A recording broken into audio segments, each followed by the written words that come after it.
Hello mga tao! Happy New Year! Alam niyo po ba dito sa Japan, meron ding tinatawag na Otoshidama or New Year's gift.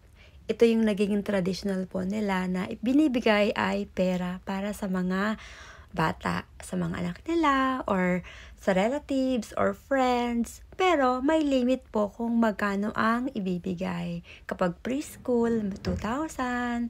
Kapag elementary, 3,000. Kapag junior high school, 5,000. So, kung magbibigay ka ng pera sa kaibigan mo, kung 2,000 this year, tapos next year naman is 2,000. Okay lang po, tumaas ang ibibigay mo, wag lang bumaba. Parang may ganon. Kaya dito sa Japan kapag New Year na, sobrang gastos kasi lalo na kung ang dami-dami